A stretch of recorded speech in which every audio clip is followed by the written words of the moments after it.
1993 সালের 21শে জুলাই মহাকরণের লাল বারান্দা আজ কাঁপছে এক নারীর জেদে। পুলিশের শয়ে শয়ে বুট তাকে ঘিরে ধরেছে, টেনে হিচড়ে নামানো হচ্ছে সিঁড়ি দিয়ে, শরীরটা অপমানে চ্যাংদোলা করে ভ্যানে ছুঁড়ে ফেলা হলো। কিন্তু ভ্যানের লোহার গ্রিল ধরে সেই রক্তবর্ণ চোখ দুটো যখন মহাকরণের দিকে তাকালো, তখন ইতিহাস থমকে গিয়েছিল। চিৎকার করে তিনি অভিশাপ দেননি, দিয়েছিলেন এক ভয়ঙ্কর শপথ। যতদিন না এই সরকারকে সরাচ্ছি, এই অপমানের বদলা নিচ্ছি, এই মহাকরণের সিঁড়িতে আর পা রাখবো না। একটা সাধারণ টালির চালের ঘর, কালীঘাটের হরিশ চ্যাটার্জি স্ট্রিটে। এখানেই 1955 সালের 5ই জানুয়ারি জন্ম হয় এক নারীর, এক মধ্যবিত্ত বাঙালি ব্রাহ্মণ পরিবারে। বাবা প্রমিলেশ্বর বন্দ্যোপাধ্যায় একজন স্বাধীনতা সংগ্রামী এবং সরকারি কনস্ট্রাকশন কন্ট্রাক্টর। মা গায়ত্রী দেবী সংসারের মেরুদণ্ড। 6 ভাই আর 2 বোন, মোট 8 ভাই বোনের সংসার। অভাব ছিল নিত্যসঙ্গী, কিন্তু লড়াইয়ের আগুন ছিল রক্তে মিশে। মাত্র 17 বছর বয়সে বাবাকে হারান। প্রমিলেশ্বর বন্দ্যোপাধ্যায়ের মৃত্যু হয় চিকিৎসার অভাবে মাত্র 41 বছর বয়সে। মা দুপুরে ঘুম ভেঙে চুলা চড়াতে শুরু করেন। ঠিক 2:30 হাসপাতাল থেকে ফোন, বাবা চলে গেছেন। সেই 17 বছরের নারী আর কেউ নয়, সেই নারী মমতা বন্দ্যোপাধ্যায়। সংসারে অভাব নেমে আসে। মমতা আর বড় ভাই অজিত সংসারের হাল ধরেন। মমতা ছোট ভাই বোনদের অভিভাবক হয়ে ওঠেন, দায়িত্ব নেন পড়াশোনা, খাওয়া দাওয়া সবকিছুর। বাবার অভাব গভীর। স্বাধীনতা সংগ্রামী হিসেবে তিনি শিখিয়েছিলেন লড়াই করতে হলে প্রাণ দিতে হবে, এই কথা মমতার রক্তে মিশে যায়। মমতা বন্দ্যোপাধ্যায়ের পড়াশোনা শুরু হয় দেশবন্ধু শিশু শিক্ষালয়ে। শিক্ষকেরা বলতেন সাধারণ ছাত্রী, ইংরেজি অঙ্কে দুর্বল। কিন্তু পরে মন্ত্রী হয়েও তিনি শিক্ষিকা কৃষ্ণা মুখার্জির পায়ে হাত দিয়ে প্রণাম করেছিলেন রাস্তায় দাঁড়িয়ে। এটাই তার সরলতা। যোগমায়া দেবী কলেজ থেকে ইতিহাসে অনার্স, আশুতোষ কলেজ কলকাতা বিশ্ববিদ্যালয় থেকে MA Islamic history, Shri Shikshayatan college থেকে education, Jogeshchandra Chaudhuri law college থেকে ল। পড়াশোনার পাশাপাশি কাজ করতেন stenographer, private tutor, sales girl. Fee জোগাড় করতে হতো নিজের হাতে। 15 বছর বয়স থেকে রাজনীতি। যোগমায়া দেবী কলেজে পড়ার সময় ছাত্র পরিষদ গড়ে তোলেন। আশুতোষ কলেজে এসে রাজনীতির ময়দানে পা রাখেন। 70 দশক কলকাতা, রক্তাক্ত রাস্তা, নকশাল আন্দোলন, বামফ্রন্টের উত্থান। মমতা বন্দ্যোপাধ্যায় তখনও সেই লড়াকু মেয়ে, কংগ্রেসের যুব শাখায় যোগ দেন। 1970-এর শুরু থেকে ছাত্র পরিষদে সক্রিয়। 1976 থেকে 80 পর্যন্ত মহিলা কংগ্রেসের এক সাধারণ সম্পাদক। এই সময় তার লড়াকু মেজাজের প্রথম ছাপ পড়ে জয়প্রকাশ নারায়ণের গাড়ির বনেটে লাফিয়ে উঠে স্লোগান দিয়েছিলেন। কংগ্রেসের অন্দরে তার নাম ছড়িয়ে পড়ে। সাল 1984, ইন্দিরা গান্ধীর হত্যার পর সিম্প্যাথি হইবে কংগ্রেসের ঝড়। যাদবপুর লোকসভা কেন্দ্র বামফ্রন্টের দুর্ভেদ্য দুর্গ। প্রতিদ্বন্দ্বী সোমনাথ চট্টোপাধ্যায়, CPIM এর হেভিওয়েট নেতা, বামফ্রন্টের মুখ। কংগ্রেস দাঁড় করায় মাত্র 29 বছরের এক অজানা তরুণীকে, মমতা বন্দ্যোপাধ্যায়। নমিনেশন পেপারে শুধু প্রথম নাম লেখা, সবাই হেসেছিল, অসম্ভব। কিন্তু ভোট গণনার রাত, শেষ ঘোষণা, জয়ী মমতা। দেশের অন্যতম কনিষ্ঠতম সাংসদ হয়ে ওঠেন। এই জয় শুধু একটা আসনের নয়, একটা বিপ্লবের শুরু। লোকসভায় প্রথম থেকেই জোরালো কণ্ঠ, বিরোধীদের সামনে সোজা কথা, বামফ্রন্টের দুর্নীতি অত্যাচার নিয়ে আক্রমণাত্মক বক্তৃতা। রাজীব গান্ধী তাকে খুব পছন্দ করতেন, মাই ফায়ার ব্র্যান্ড গার্ল বলে ডাকতেন। 1984-র এই জয়ের পর তিনি অল ইন্ডিয়া যুব কংগ্রেসের জেনারেল সেক্রেটারি হন। পশ্চিমবঙ্গ যুব কংগ্রেসের প্রেসিডেন্ট হন 1990-এ। যুবকদের মধ্যে তার জনপ্রিয়তা, লড়াইয়ের মেজাজ। রাজীব গান্ধী নিজে তার চিকিৎসার খরচ দিয়েছিলেন যখন 1990-এ হাজরা জংশনে CPIM এর গুন্ডারা আক্রমণ করে। মাথায় লাঠির ঘা, রক্তাক্ত, কিন্তু মমতা উঠে দাঁড়ান। এই লড়াইয়ের মধ্য দিয়ে তিনি হয়ে ওঠেন লড়াকু বিরোধী নেত্রী। 1984-তে যাদবপুর থেকে প্রথম জয়।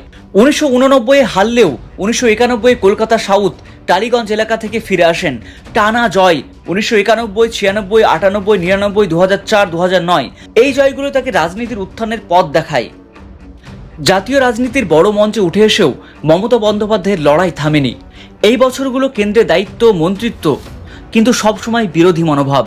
বামফ্রন্টের বিরুদ্ধে, নিজের দলের বিরুদ্ধে, কেন্দ্রের নীতির বিরুদ্ধে একের পর এক আন্দোলন। এই সময় তিনি হয়ে ওঠেন লড়াইয়ের প্রতীক। রেলমন্ত্রী হিসেবে দুবার দায়িত্ব পালন করেন। প্রথম 1999 থেকে 2001 NDA সরকারে, দ্বিতীয় 2009 থেকে 2011 UPA 2-এ। ভারতের প্রথম মহিলা রেলমন্ত্রী। এই সময় অনেক নতুন ট্রেন চালু, দুরন্ত এক্সপ্রেস, মহিলাদের জন্য বিশেষ ট্রেন, কলকাতা মেট্রো এক্সটেনশনের পরিকল্পনা। এমনকি কলকাতা মেট্রোর ব্লুপ্রিন্ট তিনি নিজে তৈরি করেন, ফান্ড জোগাড় করেন, কাজ শুরু করেন। কিন্তু সমালোচনাও ছিল, পপুলিস্ট মেজারের জন্য রেলের লোকসান বাড়ে, ঋণ বাড়ে, তবু বাংলার জন্য অনেক প্রজেক্ট রেলকে বাংলা ফ্রেন্ডলি করে তোলে। 2001-এ পেট্রোলের দাম বাড়ার প্রতিবাদে মন্ত্রিত্ব ছেড়ে দেন। 2003-এ জর্জ ফার্নান্ডেসের দুর্নীতির অভিযোগে আবার রিজাইন। পূর্ব রেলওয়ে বিভাজনের বিরুদ্ধে নীতিশ কুমারের বিরোধিতা, বাংলা চাকরি বিহারে যাচ্ছে বলে প্রতিবাদ, 3বার রিজাইন দেন এনডিএ সরকার থেকে। নিজের দল কংগ্রেসের বিরুদ্ধেও 1993-এর 21শে জুলাই রাইটার্স বিল্ডিং এর সামনে প্রতিবাদ মিছিলে পুলিশ ফায়ারিং করে, 13 জন মারা যান। মমতা আহত হন। এই ঘটনা তাকে দিদি করে তোলে। বামফ্রন্টের বিরুদ্ধে নিরন্তর আন্দোলন, এই বছরগুলোতে তিনি হয়ে ওঠেন বিরোধী রাজনীতির প্রতীক। কেন্দ্রীয় মন্ত্রিসভায় একাধিক দায়িত্ব, 1991 প্রথম মন্ত্রী, 2003 থেকে 2004-এ ক্যাবিনেট মিনিস্টার উইদাউট পোর্টফোলিও, 2004-এ কয়লা ও খনি মন্ত্রী, 2009 থেকে 11 আবারও রেলমন্ত্রী ইউপিএ 2। এই সময়ের বাংলার জন্য অনেক প্রজেক্ট, কিন্তু বিরোধিতাও। কংগ্রেসের সেই দীর্ঘ 26 বছরের যাত্রা শেষ হয়ে গেল একটা সিদ্ধান্তে। 1997 শেষে মমতা বন্দ্যোপাধ্যায় বুঝলেন, বামফ্রন্টের বিরুদ্ধে লড়াই করতে হলে কংগ্রেসের আপোষের রাজনীতি আর চলবে না। সাল 1997, পশ্চিমবঙ্গ প্রদেশ কংগ্রেস কমিটির প্রেসিডেন্ট সমীর মিত্রের সাথে মতভেদ চরমে। মমতা চাইছিলেন বামফ্রন্টের বিরুদ্ধে আপোষহীন আক্রমণাত্মক লড়াই, কিন্তু কংগ্রেসের হাইকমান্ড বামেদের সাথে সফট অ্যাপ্রোচ নিতে চাইছেন, কারণ কেন্দ্রে কংগ্রেসের সরকার, বামেদের সাথে সমঝোতা দরকার। মমতা বলেছিলেন, কংগ্রেসের থেকে বাংলার মানুষের জন্য লড়াই করা যাবে না। এই সিদ্ধান্ত তার জীবনের সবচেয়ে বড় ঝুঁকি। কোনো টাকা নেই, সমর্থন নেই, শুধু জনগণের বিশ্বাস। 1 জানুয়ারি 1998 অল ইন্ডিয়া তৃণমূল কংগ্রেসের জন্ম। তৃণমূল মানে গ্রাসরুট, সাধারণ মানুষের দল। অল ইন্ডিয়া রাখা হয়েছে কংগ্রেসের এলিটিস্ট ইমেজের বিরুদ্ধে। আর প্রতীক জোড়া ফুল, 2 ফুল একই ডাটায়, হিন্দু মুসলিম ঐক্য, সাধারণ মানুষের উত্থান। মমতা নিজে স্কেচ করেছিলেন এই লোগো, কারণ বামফ্রন্টের বর্বর শাসনের বিরুদ্ধে সোচ্চার হওয়া, কংগ্রেসের আপোষ থেকে মুক্তি। এই দল গঠনের মূল উদ্দেশ্য বাংলার মানুষের জন্য একটা আপোষহীন প্ল্যাটফর্ম। প্রথম লোকসভা নির্বাচন 1998, 7টা আসন জিতে তৃণমূল কংগ্রেসকে জাতীয় দলের মর্যাদা দেয়। কিন্তু প্রথম চেয়ারম্যান পঙ্কজ ব্যানার্জি কয়েক মাসের মধ্যে কংগ্রেসে ফিরে যান। বামফ্রন্টের অত্যাচার, টিএমসি কর্মীদের উপর হামলা, মামলা, এই চ্যালেঞ্জগুলোই টিএমসিকে শক্ত করে। এই সময় জন্ম নেয় দিদি নাম।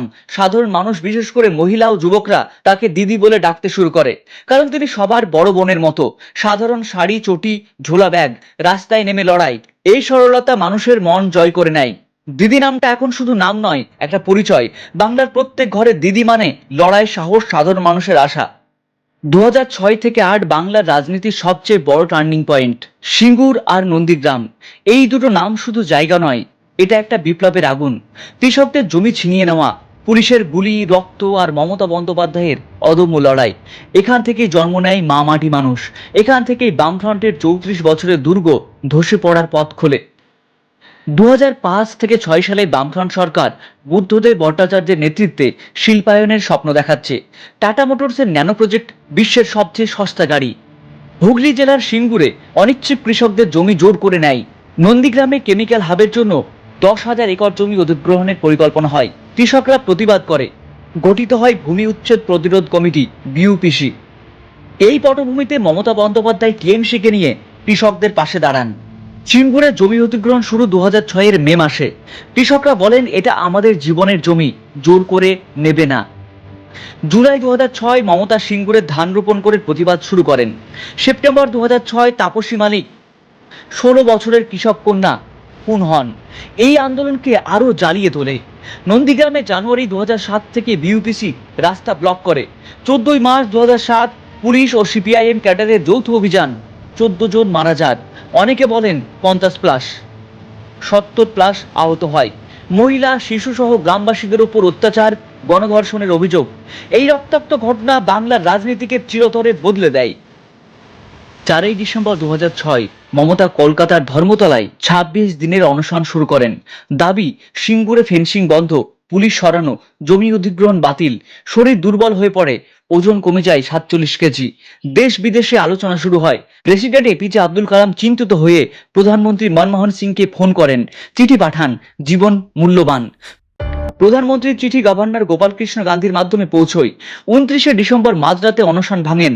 এই অনশন মমতার লড়াইকে জাতীয় স্তরে তুলে নেয়। অনশনের ২৬ দিন সারা দেশ বিদেশের মিডিয়া কলকাতায় তাকিয়ে। সিএনএন, বিবিসি, এনডিটিভি সবাই কভার করে। আন্তর্জাতিক মানবাধিকার সংস্থা প্রতিবাদ করে। মমতা হয়ে ওঠেন কৃষকদের দিদি, জাতীয় নেত্রী। এই মিডিয়া কভারেজ বামফ্রন্টের ইমেজ ধ্বংস করে। মা মাটি মানুষ স্লোগান এখান থেকেই জন্ম। মমতা বলেন, মা, ভূমি, মাতৃভূমি, মাটি, জমি, মানুষ, সাধারণ মানুষ। এই স্লোগান টিএমসির ওয়ার ক্রাই হয়ে ওঠে। সিঙ্গুর নন্দীগ্রামের আন্দোলন বামফ্রন্টের পতনের আগুন জ্বালায়, কিন্তু সিঙ্গুর নন্দীগ্রামের পর মানুষের মনে প্রশ্ন উঠেছিল, এই শাসন কি আর চলবে? 2011 বিধানসভা নির্বাচনে টিএমসির প্রথম বড় লড়াই। 13ই মে 2011 গণনার রাতে বাংলা কেঁপে উঠল। বামফ্রন্টের পতন একটা যুগের সমাপ্তি। এটা শুধু সরকারের পতন নয়, একটা চিন্তাধারার পতন। 20 মে 2011 রাজভবনে মমতা বন্দ্যোপাধ্যায় পশ্চিমবঙ্গের প্রথম মহিলা মুখ্যমন্ত্রী। সাদা সুতির শাড়ি, হাওয়াই চুটি। সেই সাধারণ দিদি এখন রাজ্যের সর্বোচ্চ পদে। শপথ নেওয়ার পর রাইটার্স বিল্ডিং এর বারান্দায় দাঁড়িয়ে বললেন, এটা পরিবর্তন, এটা বিপ্লব। আমি তোমাদের দিদি, তোমরা আমার ভাই বোন। এখানেই শেষ নয়, মুখ্যমন্ত্রী হওয়ার পর শুরু হয় চরম বিতর্ক। পরিবর্তন এটা শুধু স্লোগান ছিল না, এটা একটা প্রতিশ্রুতি। মমতা মুখ্যমন্ত্রী হওয়ার পরে শুরু হলো বাস্তব রূপ পরিবর্তন। স্লোগান থেকে বাস্তব উন্নয়ন। কন্যাশ্রী, স্বাস্থ্যসাথী, লক্ষ্মীর ভাণ্ডার লক্ষ লক্ষ মানুষের জীবন বদলে দিয়েছে। অবকাঠামো, স্বাস্থ্য, শিক্ষা, রাস্তা, পর্যটন সবকিছুতে নতুন দিশা। কিন্তু সমালোচনাও আছে। শিল্পায়নের অভাব, বিনিয়োগের ধীরগতি। 2011 থেকে অবকাঠামোতে বিপ্লব। পথশ্রী, রাস্তাশ্রী স্কিম, গ্রামে ও শহরে 60,000 কিলোমিটার রাস্তা নির্মাণ। গঙ্গাসাগর সেতু, প্রায় 1670 কোটি টাকা, সাগরদ্বীপের সাথে মূল ভূখণ্ডের সংযোগ। জলধারা, জল স্বপ্ন, 99 লক্ষ পরিবারের বিশুদ্ধ পানীয় জল। নামামি গঙ্গে রাজ্যে অংশ, নদী পুনরুজ্জীবন। Green Bengal mission. এই প্রজেক্টগুলো গ্রাম শহরের মধ্যে দূরত্ব কমিয়েছে, জীবন সহজ করেছে। সম্পূর্ণ বিনামূল্যে সরকারি পরিষেবা, দরিদ্র মধ্যবিত্তের জন্য আশীর্বাদ। কন্যাশ্রী প্রকল্প 2013-তে লঞ্চ হয়। মেয়েদের শিক্ষা ও বাল্যবিবাহ প্রতিরোধ। ক্লাস 8-এর পর বছরে 1,000 টাকা ইনসেন্টিভ। 18 বছরে এককালীন 25,000 টাকা। এর ফলে ড্রপ আউট রেট কমেছে, বাল্যবিবাহ কমেছে, ইউনেস্কো পুরস্কার পেয়েছে। সাফল্যের পাশাপাশি সমালোচনা শুরু হয়েছে। শিল্পায়নে ধীরগতি। সিঙ্গুর নন্দীগ্রামের পর বিনিয়োগকারীরা ভয় পেয়েছে। শিল্পনীতির অসুবিধা, ওয়েলফেয়ার স্কিমে প্রায়োরিটি বেশি, ইন্ডাস্ট্রিতে কম। কিন্তু সরকার বলছে এমএসএমইতে ফোকাস, ওয়েলফেয়ার প্রথম। মুখ্যমন্ত্রী হয়েও তার ব্যক্তিগত জীবন সরল। স্বশিক্ষিত চিত্রশিল্পী, হাজার হাজার ছবি। 2005-এ প্রথম প্রদর্শনী ময়ূর থিম। 300+ ছবি বিক্রি হয়েছে 9 কোটি টাকায়, এবং সেই টাকা সব দান করেছেন। লিখেছেন 1500+ কবিতা। কবিতা বিতান 2022-এ পশ্চিমবঙ্গ একাডেমি পুরস্কার পায়। দুর্গাপুজোর গান লিখেছেন শ্রেয়া ঘোষালের মা গো তুমি সর্বজনীন। কিন্তু 2011 থেকে 2026 মমতা বন্দ্যোপাধ্যায়ের শাসনকালে উঠে এসেছে একের পর এক অভিযোগ। দুর্নীতি, রাজনৈতিক হিংসা, কেন্দ্র রাজ্য যুদ্ধ, মিডিয়ার বিরুদ্ধে অভিযোগ। বিরোধীরা বলে অত্যাচারের রাজত্ব, সমর্থকরা বলে ষড়যন্ত্রের শিকার। টিএমসি নেতা মন্ত্রীরা টাকা নেওয়ার ভিডিও ফাঁস হয়ে সারদা চিটফান্ড কেলেঙ্কারি, হাজার হাজার মানুষের কোটি কোটি টাকা লুট। 2016 থেকে 2022-এর পেপার লিক, চাকরি বিক্রি। 2022 থেকে 2025 কলকাতা হাইকোর্টে 25,753 জনের চাকরি বাতিল করে। ইডি সিবিআই তদন্ত করে। পার্থ চট্টোপাধ্যায়, অনুব্রত মণ্ডল, মদন মিত্রের মতো নেতা গ্রেপ্তার হয়। 2025 থেকে 2026-এর শেষে আরো রেড, আইপ্যাক কানেকশন, টেন্ডার দুর্নীতি। বিরোধীরা বলে দুর্নীতি রাজ্য, সরকার বলে রাজনৈতিক প্রতিহিংসা। 2018 পঞ্চায়েত নির্বাচন, বিনা প্রতিদ্বন্দ্বিতায় টিএমসির জয়, বিরোধীদের উপর হামলা। 2021-এর বিধানসভা ভোটের পর বিজেপি কর্মীদের উপর আক্রমণ, অনেকে বাড়ি ছেড়ে পালিয়েছে। বিরোধীরা বারবার অভিযোগ তুলেছে রাজ্যে আইনের শাসন নেই। সরকার বলে বিচ্ছিন্ন ঘটনা, রাজনৈতিক ষড়যন্ত্র। সুপ্রিম কোর্টে এসআইআর অর্থাৎ স্পেশাল ইন্টেনসিভ রিভিশন নিয়ে মামলা হয়েছে। মমতা বলেন ভোটার লিস্ট কাটাকাটি করে নির্বাচনকে প্রভাবিত করা হচ্ছে। কেন্দ্র বলে আইনি প্রক্রিয়া। মিডিয়ার বিরুদ্ধে কড়া অবস্থান। বিরোধীরা বলে গণতন্ত্রের হত্যা, সরকার বলে আইনি পদক্ষেপ। এত বিতর্ক, অভিযোগ, তবু জনসমর্থন কমেনি। কারণ ওয়েলফেয়ার স্কিমের সরাসরি প্রভাব। লক্ষ্মীর ভাণ্ডার মহিলাদের মাসে 1,000 থেকে 2,000 টাকা দেয়। কন্যাশ্রী, মেয়েদের শিক্ষা, স্বাস্থ্যসাথী, বিনামূল্য চিকিৎসা। দুয়ারে সরকার, সরকারি পরিষেবা ঘরের কাছে। সাধারণ মানুষের কাছে দিদি এখনো সেই লড়াকু মেয়ে। তিনি ক্ষমতায় থেকেও সাধারণ মানুষ থেকে গেছেন। বলে ভোট ব্যাংক পলিটিক্স, সমর্থকরা বলে সত্যিকারের উন্নয়ন। 2011-য় বাংলায় মসনদ দখলের পর মমতা বন্দ্যোপাধ্যায়ের দৃষ্টি চলে গেল দিল্লির দিকে। বাংলার দিদি এখন জাতীয় রাজনীতির একটা বড় নাম। মোদী সরকারের বিরুদ্ধে সবচেয়ে সোচ্চার নেতৃত্বের একজন মমতা। সিএ, এনআরসির বিরুদ্ধে 2020-তে রাস্তায় নেমে প্রতিবাদ। বাংলায় সিএ লাগু হবে না এই ঘোষণা দিয়ে জাতীয় আলোচনায় আসেন। ইডি সিবিআই রেডকে রাজনৈতিক প্রতিহিংসা বলে অভিহিত করেন। তার জীবন শুধু সাফল্যের গল্প নয়, এতে আছে রক্ত, ঘাম, অনশন, বিতর্ক, জয় এবং প্রশ্ন। তিনি যেমন লক্ষ লক্ষ মেয়েকে শিক্ষা দিয়েছেন, তেমনি শিল্পায়নে পিছিয়ে পড়ার সমালোচনাও সহ্য করেছেন। ভবিষ্যতে বাংলা কোন পথে যাবে? ওয়েলফেয়ারের সাথে লড়াই সাম্য, নাকি আরো বেশি লড়াই? মমতার উত্তরাধিকার কে বহন করবে? 2026-এর ভোটের পর বাংলার রাজনীতি আবার নতুন করে লেখা হবে তো বন্দ্যোপাধ্যায় আপনার কাছে কে? একজন লড়াকু নেত্রী, একজন দুর্নীতিগ্রস্ত রাজনীতিবিদ, নাকি বাংলার ইতিহাসের এক অমর প্রতীক? সিঙ্গুর নন্দীগ্রামের লড়াই তাকে সঠিক পথ দেখিয়েছে নাকি ভুল? 2026-এর পর বাংলার ভবিষ্যৎ কেমন হবে? দিদি কি চতুর্থবার মুখ্যমন্ত্রী হবেন, নাকি জাতীয় রাজনীতিতে আরো বড় ভূমিকা নেবেন? কমেন্টে আপনার মতামত জানান। ভিডিও ভালো লাগলে শেয়ার করুন।